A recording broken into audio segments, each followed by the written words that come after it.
Mkuu wa majeshi ya ulinzi Jenerali Jacob John Mkunda amewataka askari wapya waliohitimu mafunzo kukiishi kiapo cha utii wakati wote watakapokuwa jeshini, huku akisisitiza kuwa jeshi halitasita kuchukua hatua kwa askari watakaokwenda kinyume na kiapo.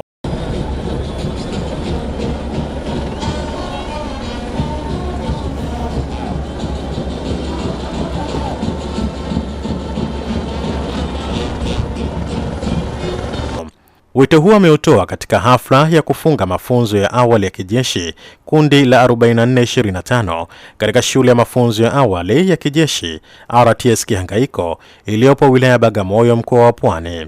Kiapo mlichoapa ndicho kitakachokuwa dira ya kuwaongoza katika utumishi wenu wote katika Jeshi la Ulinzi la Wananchi wa Tanzania.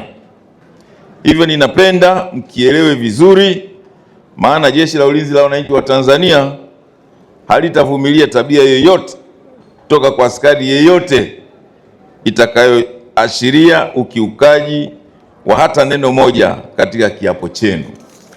Katika hatua nyingine, mkuu wa majeshi Jenerali Mkunda amemshukuru Rais wa Jamhuri ya Muungano wa Tanzania na Amiri Jeshi Mkuu Dr. Samia Suluhu Hassan.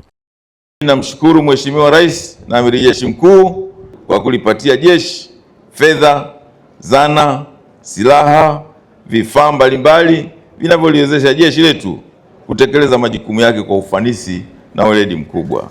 Naye mkuu wa shule ya mafunzo ya awali ya kijeshi RTS Kihangaiko, Brigedia Jenerali Sijaona Michael Myala amewapongeza askari hao wapya waliohitimu mafunzo. Mafunzo waliopewa yaliwajenga katika uzalendo na uwezo wa kutekeleza majukumu ya Jeshi la Wananchi wa Tanzania kwa ufanisi. Ni mategemeo yangu makubwa kwamba hawa askari wapya wakitoka hapa watafanya kazi vizuri.